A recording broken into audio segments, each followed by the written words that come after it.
का आली याचं उद्धव ठाकरेंनी आत्मपरीक्षण करावं. शिवसेनेचे नेते रामदास कदम यांनी उद्धव ठाकरेंवर हल्लाबोल केलाय. उद्धव ठाकरे, आदित्य ठाकरे, रश्मी ठाकरे तिघच पक्षात उरतील असंही रामदास कदमांनी म्हटलंय. 40 आमदारांच्या जीवावर खासदार झालेल्या राऊतांनी राजीनामा का दिला नाही असा सवाल कदमांनी विचारला. तर भास्कर जाधवांनी शपथ घेऊन सांगावं की ते पक्षात राहतील असं आव्हान त्यांनी दिलेलं आहे.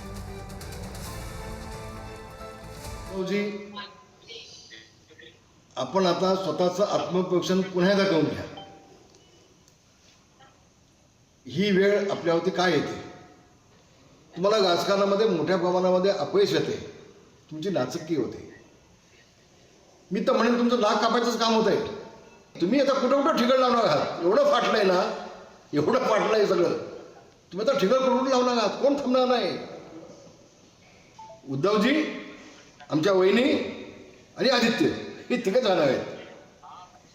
आता जे तुमच्याकडे 20 आमदार आहेत ना, पुढच्या निवडणुकीपर्यंत तिकडेच थांबले, त्यातला एक पण निवडून येणार नाही. संजयजी, तुम्हाला एक प्रश्न विचारू का मी? या 40 आमदारांच्या मताने तुम्ही खासदार झाला होता राज्यसभेवरती. या 40 आमदारांच्या मतावरती. मग हे जवळला 40 आमदार सोडून गेले, तुम्ही त्याला गद्दार म्हटलात. मग त्या गद्दारांची मतं तुम्हाला कशी चालली?